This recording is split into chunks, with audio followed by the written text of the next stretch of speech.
Father, thank you for another wonderful time to gather. Thank you for these folks that make up Rotary Club, and thank you for how their lives consistently, in their jobs, homes, and community, embody our motto, service above self. We thank you for your presence. We thank you for the food that we're enjoying, and Ray and Madison just doing such a wonderful job of service.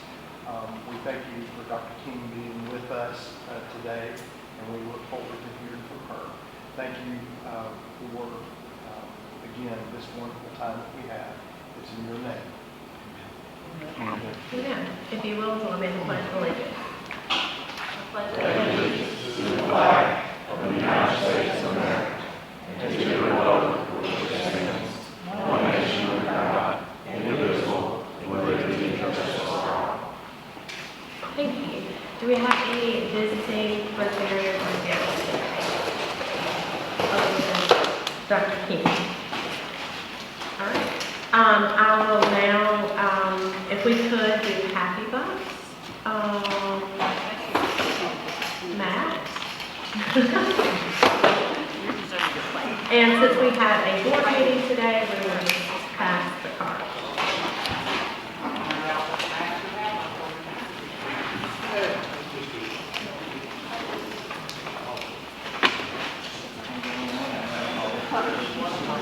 Take how it looks good on you.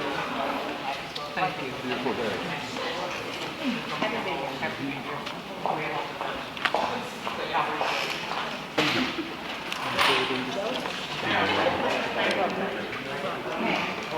Busy.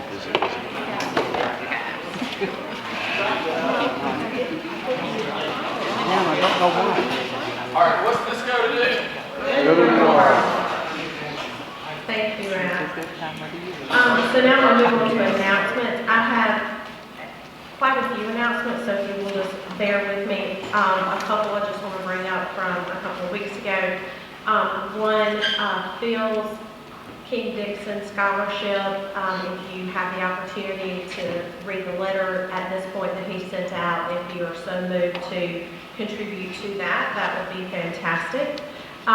Meals on Wheels. We did have one Rotarian come off our list, so if there's anyone that would like to pick up that slot, it's on Wednesday mornings, and I believe the pickup is between 9:30 and 11, and it's anywhere from 45 minutes to maybe an hour 15 on a normal Wednesday, and you would do a rotation every 7 weeks. So if anyone's interested in that, let me know. Reach out maybe to Brian or to Natalie about that. We will be doing our club assembly on August the 28th. August the 21st, which is next Thursday, our district governor, Dave Brenner, will be with us, so he will be our speaker for that day. And Rotary Readers starts at Head Start on Monday, September the 15th at 10 a.m. if you are interested in that. If anyone else has any announcements, please speak up. Backpack starts, they're setting it up to start tomorrow at 9 o'clock pack. Okay, thank you, and that's at the district office. We're raising it to 70 instead of 60. I plan to be. Good. Matt? Last year we did, I think, our first annual fantasy football league for Rotary. We've got, we need to replace Amanda Binfield. So if anyone is interested in participating or playing, you can. Surprisingly, those that didn't really know a whole lot about it but were willing to take the time last year actually did much better than myself. So if you're interested in that, let me know. We'll walls and stuff, we kind of get that set up for us. And that would be like in the next week and a half that we need to know. Okay, fantastic. Is there like a link that comes with that I could send out on our emails, or? Probably better just to tell call. us, and then Okay. we can send the link because it'll be too much. Got it, no problem. All right, if there's no other announcements, I will bring up Tara Glenn to introduce our speaker.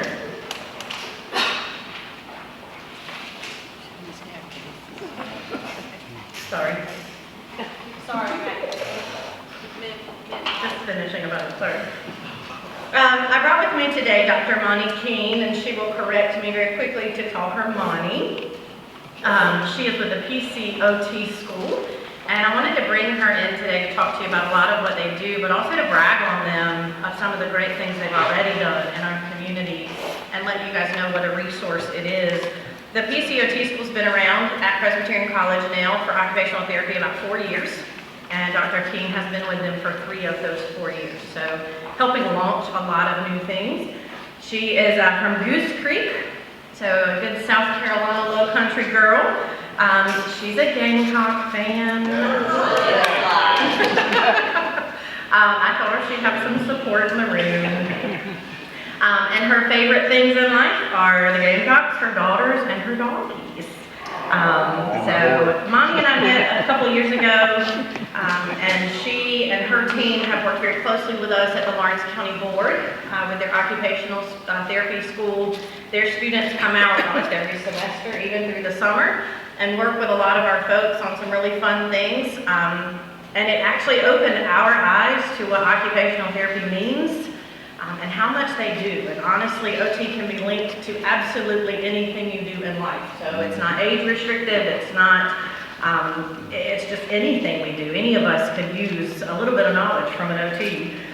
So we at the board were thankful enough that we were actually able to hire an OT. She graduated in May from the Presbyterian College class, and we had her start in June, May or June, right after she graduated. She started with us and has already launched a really neat program at the board to help our individuals in their homes, at their jobs, in their daily activities, and teaching our staff how many times they can actually call OT with a question, because it relates to absolutely everything. So much so that we have now hired a COTA, a Certified Occupational Therapy Assistant, that we are right now sharing. We have hired her, we're contracting her with District 56, and I've already talked to Dr. Penland about opportunities with District 55 as well, because we want to make sure that children coming through the system that are in our schools, they're eventually going to transition from high school to work life or high school to college, that they already know who we are and what we do and how we can assist them, even if that means leaving them at home and being independent. That is one of our goals. A lot of people relate the board to residential, and that's not our goal. Our goal is for them to be independent, and so the OT school is an amazing key role in that for us. So I wanted you guys to hear about it. I wanted to brag on her a little bit, but I wanted her to come talk to you, because in your workplace and your family, for your loved ones, OT may be something that maybe you haven't thought of, that they could assist with. So, Dr. King?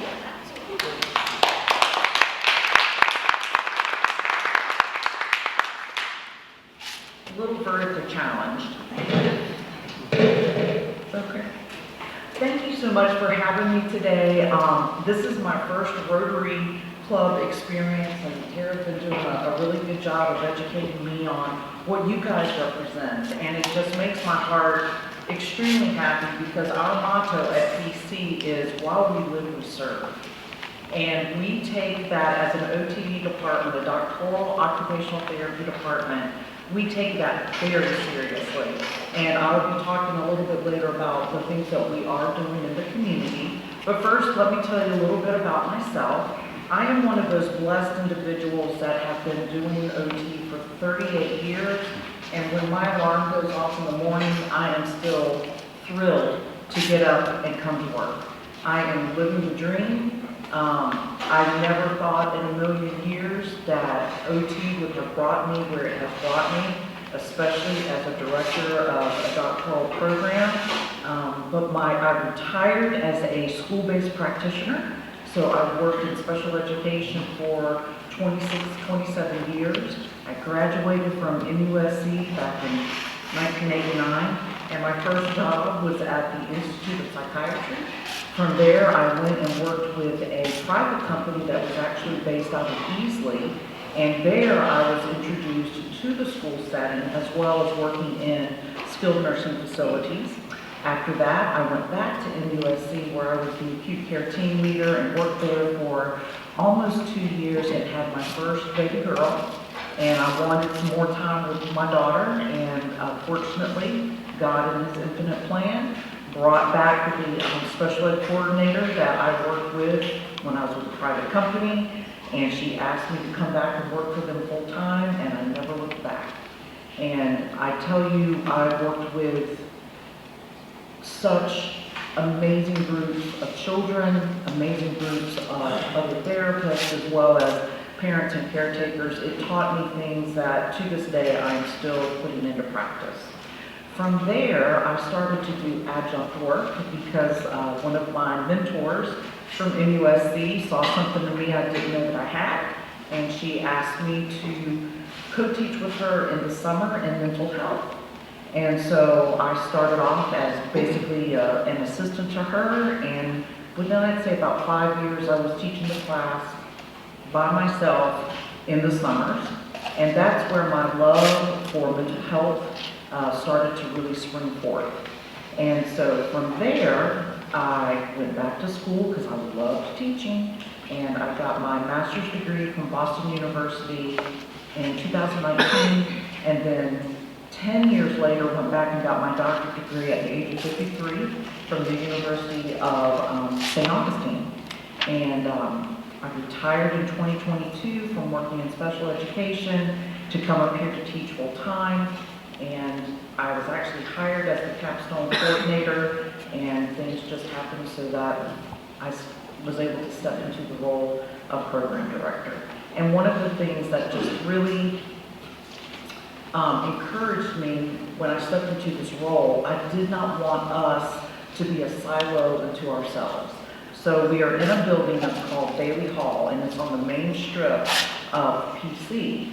And you would see people walk by every day, but nobody would come in and check us out. And so I was wondering, why aren't we doing things with the other graduate programs? Why aren't we doing presentations, in the education department or the biology department? Let's do some networking. And so now we do things with the pharmacy school as well as the PA school. And I feel that our program is really setting forth the example of what we should be doing as a program and as a college and while we serve. So let's see. What can I tell you about what we do? We are 4 years old. We have graduated 3 cohorts with 100% graduation rate. We are starting our 6th cohort on August 25th, so a week from Monday. According to national trends, we have seen our numbers, of course, start at 11, a low amount, and then we went up to 22, took a little dip to 19, then we shot up to 32, then we had 34, and then this national trend with COVID and all the other things that are going on in this world, nationally, OT applications took a little dip. So we are now in the class that we're bringing in now for fall 2025, we have 17 students. However, I already have 4 seats filled for fall 2026. We have interest that has been coming in, good gracious, early on in the summer, and we are just having all kinds of private tours for people to come in, and we also are doing interviews, and actually had one interview come and accept a seat just last week. So, some of the things that we are doing. One of the areas of ministry on my heart has always been prison ministry. And when I was at my first board meeting, I had mentioned to the board that that was something that I thought was very important. And in God's cool way, after the meeting was done, Dr. Floyd Nicholson, has anybody heard his name before? Dr. Floyd Nicholson called me over and he said, "This is your contact person." So I reached out to that person. Well, let me go back and tell you about Dr. Floyd. He is a PC grad, went back to school and got his doctorate in dentistry, and he is the dentist that is responsible for all of the inmates in the state of South Carolina for their dental care. So he gave me the contact name for this person. I reached out, we set up a tour for 3 different prisons, 2 of which were in Columbia, and then the last one, Perry, was going to happen about a month and a half later. So I went and did the ones in Columbia, and they were absolutely fascinating. I know that there was stuff that we could do there, but when I went to Perry, it was something that was totally different. From the time that I walked through clearance and got into the facility, there was just a different vibe. You would walk by the inmates, they would speak, or if I spoke, they would speak back. The grounds are beautiful. And do you know why they're beautiful? Because they take the time to teach these men how to have beautiful flowers, how to maintain lawn care, and so the inmates are responsible for that. But the thing that got my heart the most was on the tour, they took me to a wing where they have beds for men with dementia. Why? This is a maximum security prison. Many of the inmates live their days out. And so along with age, sometimes comes dementia. And the beautiful thing there was I got to see another inmate who was trained in the prison to be a certified nursing assistant, giving care to his fellow inmate. And I just stood back and watched that and got permission to speak to the inmate afterwards. And I just took that gentleman by the hand and I said, I need you to know that you just blessed my heart today beyond measure. What you've done was such an example of kindness and respect and dignity that you just don't see too much in this day and age. And as I left that, his eyes welled up with tears. And as I left that interaction, I thought, how many times has that gentleman heard that in his life, right? And so I knew that we needed to get back in there with the OT program. So we set up an agreement, went through all the red tape, that I was allowed to bring 10 of my students into the facility with about 8 of the inmates. And together, we presented them with some exercises, strategies, and interventions about mental health. And for 3 hours, we got to just interact with the inmates and do these activities. And actually, it was a time for us to determine if this is something we could handle, and vice versa, did they think that we were going to be able to be productive for them? And sure enough, it was a win-win situation. When it was all said and done, I asked all the inmates, what is your takeaway from today? And do you know what they said? Across the board. Thank you for interacting with us as humans and not as an inmate. We have thoroughly enjoyed just having time to just be who we are and do some things that are productive and fun. So, because it was so successful this past summer, I had the privilege of being able to bring out my entire cohort over the course of 6 weeks, and we got to work with 3 different groups of inmates. And we are actually going to go back at Christmas time and have a Christmas party with them, and bring them supplies which otherwise they would have to buy from commissary. Their soap, their toothpaste, their toothbrushes. We're going to do kits to bring them as Christmas gifts. So that's just one of the things that we do. Other things that we have done, I have done presentations, education on fall education in local churches, as well as some nursing homes. We also can bring our students out that will actually work with residents who are in like skilled nursing facilities.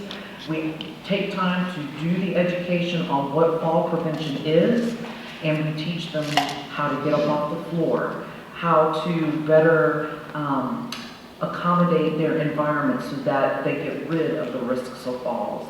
That has taken on such a popular stance that we are doing it again in September, and the church that we're going to is going to bring in homes of care from the area so that they can be educated on that as well. We also have a dynamic pediatric instructor, faculty member. She came to us 1 year ago in August. I always joke that she might be 4'11" and 95 pounds soaking wet, but she is a stick of dynamite. And she has changed the face of our pediatric classes, making sure that we have a baby day. We're out in the rural community where these families will not have any opportunity for a plethora of reasons.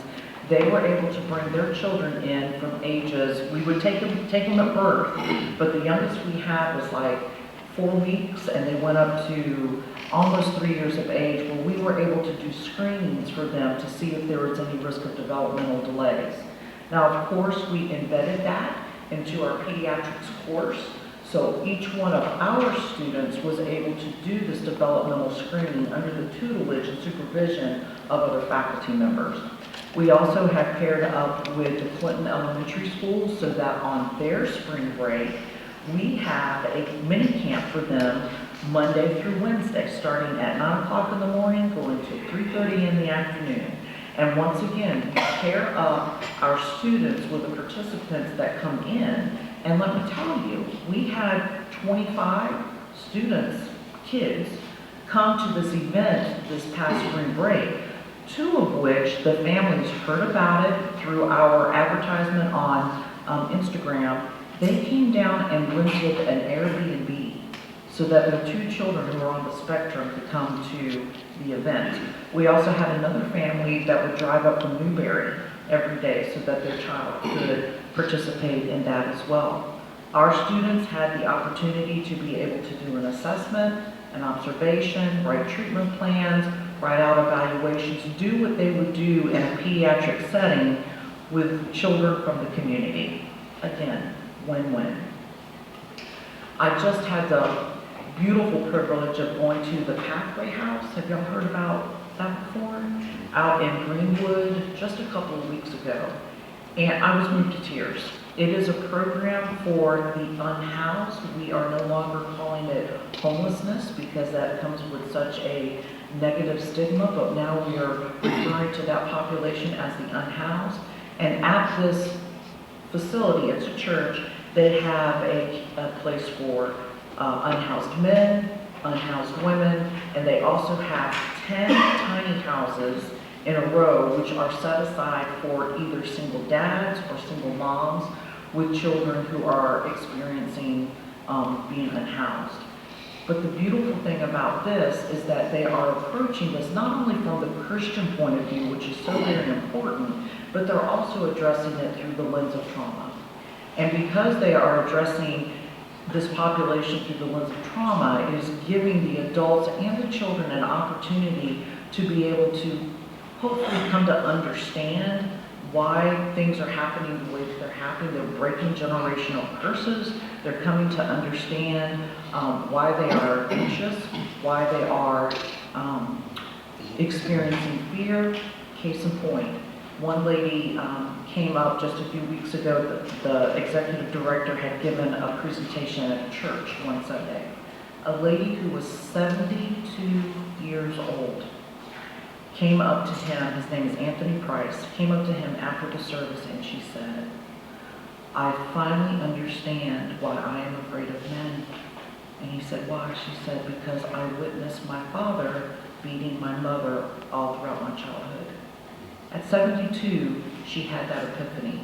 That is coming to terms with trauma and learning how to process that and deal with that and, come to the other side of healing. So it's a very powerful program, and we are going to partner with them so that when the children who are living there at this current time, when they are off of school, because they go year-round, our students are going to go out and do activities with them, which are going to focus around mental health and well-being as well. What are some other things that we do? We have an annual event called Go Big Go, where you know what a Barbie Jeep is? What our little kids drive around like big cars? We have 2 Barbie Jeeps that are donated every year, and our students adapt them for children with disabilities to be able to enjoy that activity as well. So we've done that 2 years in a row, and I think one of our biggest things is with Evergreen. And what we decided to do through Haley, who was one of our students, for one of our classes, it was a community class, and she said that what she wanted to do was a spring event for Evergreen, where the clients, the consumers of Evergreen, were going to be able to construct and build all kinds of different things to sell, whether it was bracelets, whether it was tie-dye butterflies, whether it was bookmarks, whether it was painted pots that you could put plants in. And so she set forth to get that organized. The first year that we had that, we invited the community to come out and to come to our sale, and they made over $800. And it gave the community a chance to learn how to interact with people, adults with intellectual disabilities, and vice versa. For the second annual Spring for Evergreen event, y'all made over $1,000, like, yeah. And all of that money is going to go right back into their program so that they can do activities and go on events that are paid by the hard, productive work that they did. That is now going to be an event that I expect every class to do when it comes around to community service and the community class in the spring. Questions? I'm just doing a bunch of random. What kind of questions do y'all have? Yes, sir. I've always thought as occupational therapists as problem solvers. Yes, sir. Have any of your students come up with any unique solutions to special problems that they run into? You might want to buckle down for this one. So every student has what's called a doctoral capstone proposal that they have to do at the end of their OTD learning experience. It's the last thing they do. And it's intensive research. And we require our students to do their own networking to be able to implement their research in a place where they see fit. Whereas most programs like MUSC and Baylor, because they are so large, they are given an assignment and then they're told where they go. We make our students network for that, which is an invaluable skill. The one project, and there's been so many, but one that really grabbed my attention, she came up to me, she was one of my advisees, and she said, you know, Dr. King, in our profession, in OT, we look at life as a series of occupations that we engage in. Getting dressed, brushing our teeth, driving a car. But we don't look at death as an occupation. That's exactly what I did. And I was like, you're exactly right. And she didn't know, but I had just recently lost my father to cancer through a hospice experience. And so she took the vision of just because somebody is terminal does not mean that they do not want to continue to engage in meaningful activity to continue to feel purpose, right? And you're probably wondering, well, what would that look like in a hospice experience? Well, for me, I would say, let's say that they are in their last week, maybe last few days of life. Maybe one thing they wanted to do on that day is have a meaningful visit with family.